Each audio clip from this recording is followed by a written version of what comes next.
आपके विद्यार्थियों का मेरे YouTube चैनल इसी क्लासेस में स्वागत है। जिन विद्यार्थियों ने अभी तक चैनल को सब्सक्राइब किया है उनसे अनुरोध है कि चैनल को सब्सक्राइब करें, जिससे आने वाली वीडियो की लिंक आपको प्राप्त होती है। प्रश्नावली 2.2 का 15वां सवाल है। मेरे पास 300 रुपए के 1 रुपए, 2 रुपए और 5 रुपए वाले सिक्के हैं। 2 रुपए वाले सिक्कों की संख्या 5 रुपए वाले सिक्कों की संख्या की तिगुनी है।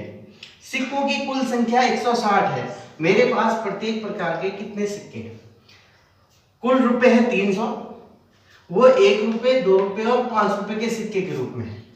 तो हमें यहाँ दे रखा है 2 रुपए वाले सिक्कों की संख्या 5 रुपए वाले सिक्कों की संख्या की तिगुनी है। तो हम यहाँ पर मान लेंगे, माना 5 रुपए वाले सिक्कों की संख्या बराबर x है। तो 2 रुपए वाले सिक्कों की संख्या कितनी हो जाएगी? 5 रुपए वाले सिक्कों की संख्या की 3 गुनी अर्थात 3x। 5 रुपए वाले सिक्के हो गए x, 2 रुपए वाले सिक्के हो गए 3x। दोनों मिला के 5 रुपए और 2 रुपए वाले कितने हो गए? x ये हो गया, 3x ये हो गया, x धन 3x अर्थात 4x सिक्के तो ये हो गए। अब हमारे पास बचे 1 रुपए के सिक्के। 1 रुपए के सिक्के कितने होंगे? टोटल तीनों प्रकार के सिक्कों की संख्या है 160। तीनों प्रकार के सिक्कों की संख्या 160 है। तो 160 में से हम इन दोनों सिक्कों को घटा देंगे। 160 ऋण 4x अर्थात 1 रुपए के सिक्के हो जाएंगे 160 ऋण 4x। ठीक है ना? तो 5 रुपए वाले सिक्के हो गए x, 2 रुपए वाले सिक्के हो गए 3x और 1 रुपए वाले सिक्के हो गए 160 ऋण 4x। ठीक है ना? अब इन सिक्कों का कुल मूल्य निकालेंगे। कुल मूल्य कितना हो गया? देखिए 5 रुपए के सिक्के हैं x, 5 गुणा x हो जाएगा, 5 गुणा x। और 2 रुपए वाले सिक्के हैं 3x, 2 गुणा 3x हो जाएगा। और 1 रुपए वाले सिक्के हैं 160 ऋण 4x। 160 ऋण 1 को 160 ऋण 4x से गुणा कर लेंगे। 5 गुणा x, 2 गुणा 3x और 1 गुणा 160 ऋण 4x। इसको गुणा कर लेते हैं। 5x हो गया, 3 गुना 6x और 1 से गुणा कर लेंगे 160 ऋण 4x। ठीक है, ये 5 6 5 11 और ये हो गया आपका 7। 5x 6x 11x, 11x में से 4x घटा 7x। 7x धन 160। कुल मूल्य हो गया सिक्कों का कुल मूल्य 7x धन 160। यह 7x धन 160 है 300 रुपए। इसको हम 7x धन 160 को 300 के बराबर कर लेंगे। 7x धन 160 बराबर 300, तो 7x का मान निकाल लेंगे। 300 ऋण 160 ये हो गया 40 और 2 में से गया 140। तो x का मान प्राप्त हो गया 140/7 अर्थात 20। तो x हमने मान रखा था 5 रुपए, 5 रुपए के सिक्के अर्थात 5 रुपए के सिक्के x बराबर हो गया 20। 20 सिक्के 5 रुपए के होंगे। और 2 रुपए के सिक्के, 2 रुपए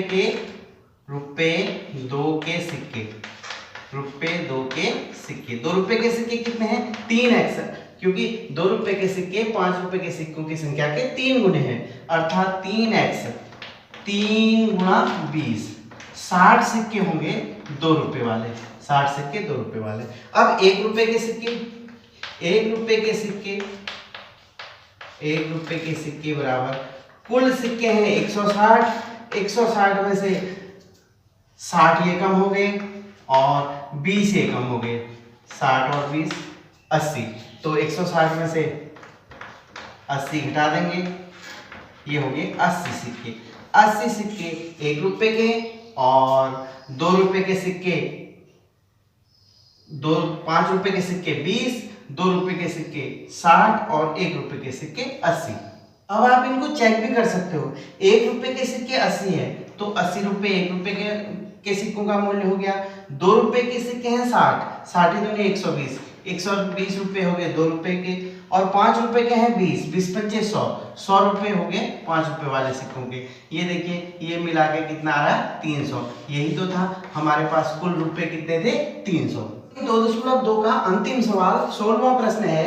एक निबंध प्रतियोगिता में आयोजकों ने तय किया कि प्रत्येक विजेता को 100 रुपए और विजेता को छोड़कर प्रत्येक को 25 रुपए पुरस्कार के रूप में दिया जाएगा।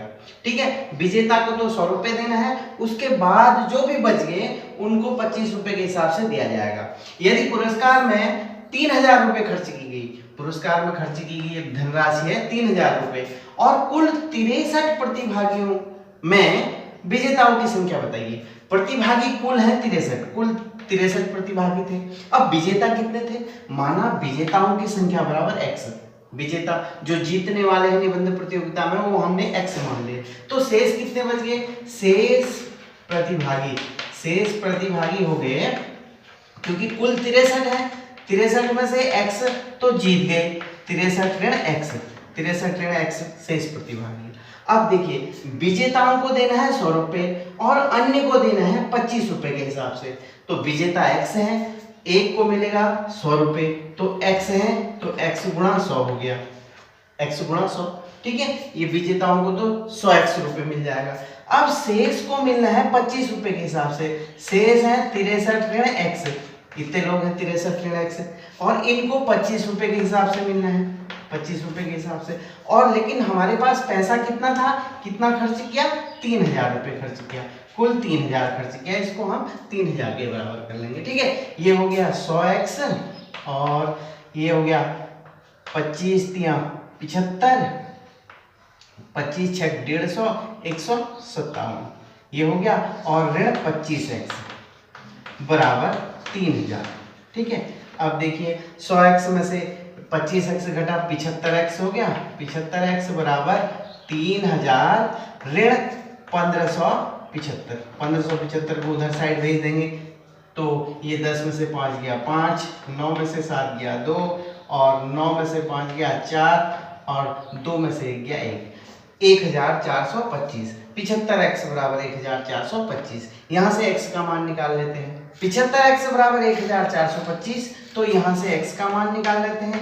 x बराबर 1425 बटे 75। ठीक है, 75 का भाग दे देंगे इसमें, 75 का भाग 1425 में 19 बार जाता है। ठीक है, तो ये 19 प्राप्त हो गया विजेताओं की संख्या। विजेताओं की संख्या बराबर